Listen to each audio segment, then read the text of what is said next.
Hello friends, 21 जून international yoga day की शुरुआत सन 2015 में 84 देशों ने मिलके भारत के राजपथ पे शुरू किया। इसका मतलब ये नहीं था कि योग भारत की जीवन शैली में अभिन्न अंग नहीं रहा होगा। केवल इस पद्धति पे जैसे कि एक दर्पण पे धूल जम जाती है, इसको दबाया गया था, बोला गया था कि ये सिर्फ एक ऋषि मुनियों की पद्धति है। नहीं, योग की हर इंसान को अपने जीवन में बहुत ज़्यादा इम्पोर्टेंस रखना चाहिए, क्योंकि ये हमारे शारीरिक, मानसिक तथा बौद्धिक विकास के लिए अति आवश्यक अंग है। तो फ्रेंड्स, सबसे पहले मैं आपको बताऊंगी योग है क्या। योग का मतलब सीधा सीधा हिंदी में बोलें तो योग का मतलब है जोड़ना। जोड़ना किसको किसके साथ है? आज मैं जो आपको बताने जा रही हूँ, योग अपने आप को अपने आप से जोड़ना और अपने आप को समाज के विकास के लिए जोड़ना, ये मेरे आज के लेक्चर के दो उद्देश्य रहेंगे। भाव जोड़ना, सबने यूनाइट होके सद्भावना के साथ एक अच्छे समाज को प्रतिष्ठित करना है। महर्षि पतंजलि जी ने योग केवल आसनों को नहीं बताया, जैसे कि हम सूर्य नमस्कार कर लेते हैं, ताड़ासन कर लेते हैं, शवासन कर लेते हैं, शलभासन कर लेते हैं, सिंहासन कर लेते हैं, आदि आदि नहीं।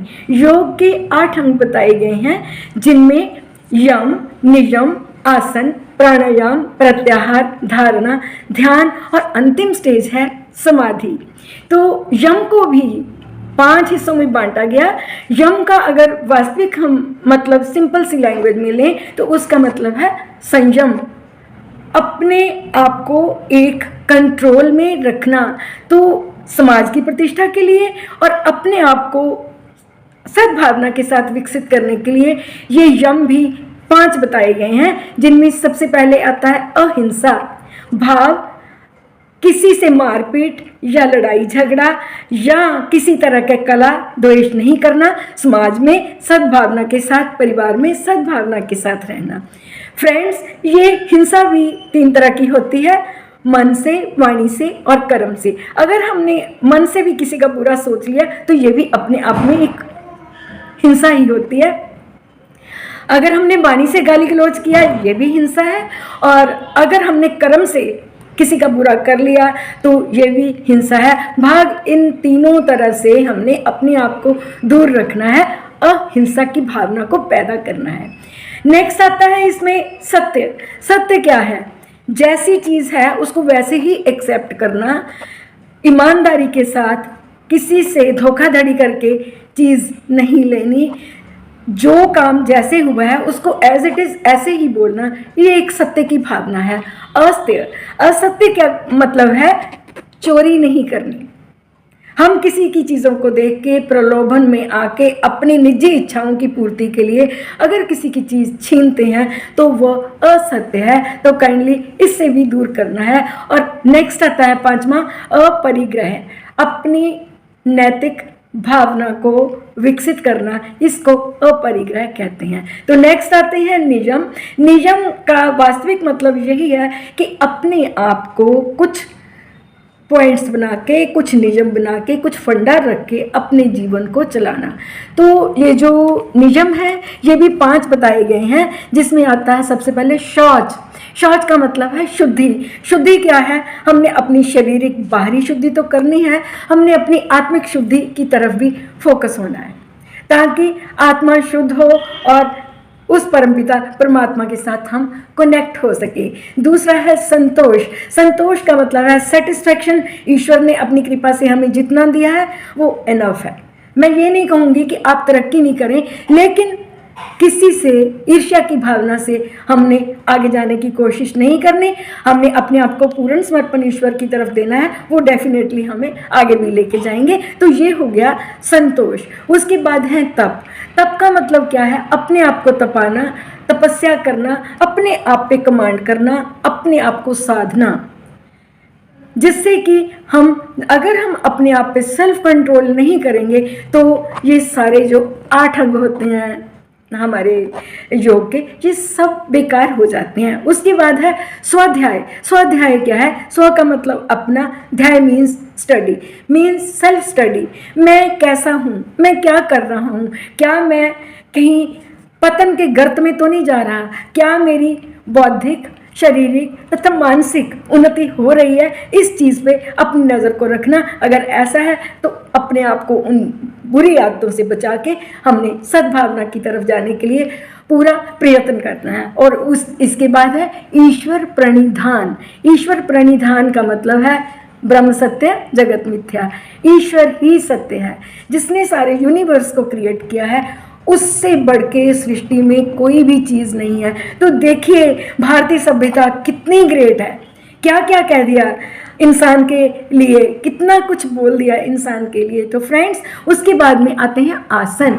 आसन क्या है? भाव, ऐसे स्थिर भाव में बैठना जो कि सुख में भी हो और अनुशासित भी हो।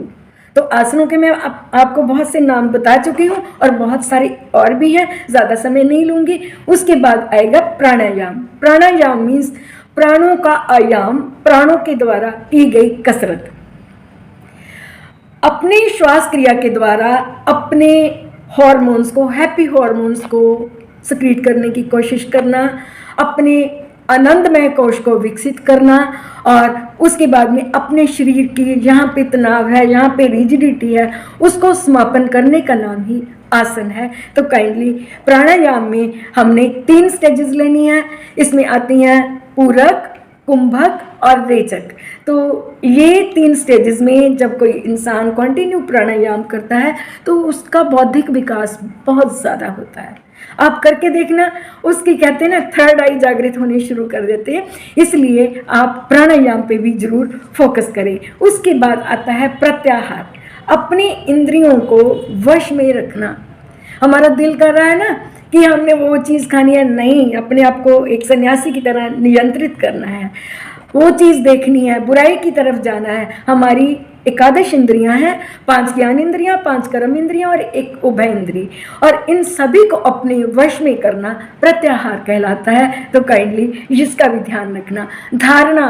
धारणा का मतलब है एक विचार, मन में एक विचार लेके आना कि जो चीज़ आप्तोपदेश में हमारे ऋषि मुनियों में जैसी बताई है वही सत्य है।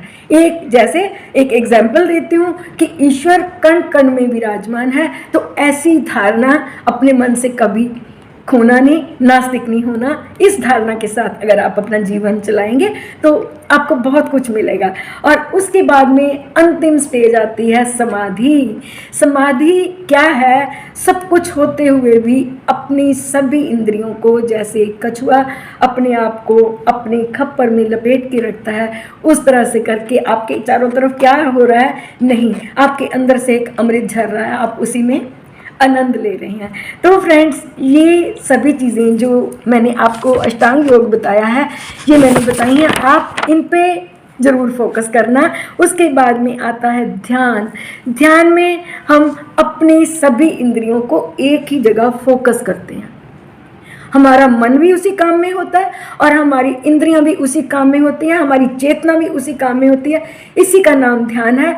तो काइंडली आपने सद ध्यान लगाना है, बुरी बातों का ध्यान बिल्कुल नहीं करना। तो ये मैंने आपको छोटी छोटी चीज़ें बताई हैं फ्रेंड्स। इस सभी अष्टांग योग को अर्जुन ने भगवान श्री कृष्ण से श्रीमद् भगवद गीता में एक क्वेश्चन से ही सिद्ध कर दिया था। उसने सिर्फ इतना पूछा था कि भगवान, स्थिर बुद्धि मनुष्य का क्या लक्षण है? क्योंकि योग, आसन, प्राणायाम सभी का मेन उद्देश्य अपनी चेतना को एक जगह टिकाना है। तो भगवान ने भी बहुत अच्छा एक श्लोक बोल के उसको आंसर दिया था। अर्जुन का क्वेश्चन था, स्थित प्रगस्य का भाषा समाधिस्तस्य केशवा स्थितधीर किम प्रभाषेत किम आसीत ब्रजेत किम। भाव, जो स्थिर बुद्धि हो गया है उसकी क्या परिभाषा है, वो कैसे बोलता है, कैसे चलता है और वो कैसे समाज में विचरण करता है। तो भगवान कहते हैं, प्रजाति यदा कामान सर्वान् पार्थ मनोगतान आत्मनैवात्मना तुष्टा स्थितधीर मुनि उच्यते। कि जिसने मन में आने वाली सभी कामनाओं को छोड़ दिया है और जो अपने आप में ही संतुष्ट है, ऐसा मनुष्य मुनि कहा गया है। तो भारत की भूमि, मुनियों की भूमि, मेरे आज के इस लेक्चर का उद्देश्य यही है कि अगर अच्छा समाज विकसित करना है, अपनी प्रगति के साथ साथ हमें समाज के लिए जो बुराइयां हमें यम में बताई गई और नियम में बताई गई, उनको छोड़ के अपने आप को क्रिस्टल क्लियर करना है। तो फ्रेंड्स, मैं आपको सबसे पहले, परसों को 21 जून है, मैं आपको इस दिवस की बहुत सी कॉन्ग्रेचुलेशंस भी करती हूँ और आपको एक शुभ संदेश भी देती हूँ कि योग आप तन से भी करिए, मन से भी करिए और अपने शुभ संकल्पों से सुखमय संसार का सृजन करिए। अगर आपको मेरा कंटेंट अच्छा लगा है तो काइंडली मुझे सब्सक्राइब जरूर करें। Thank you very much for watching my video.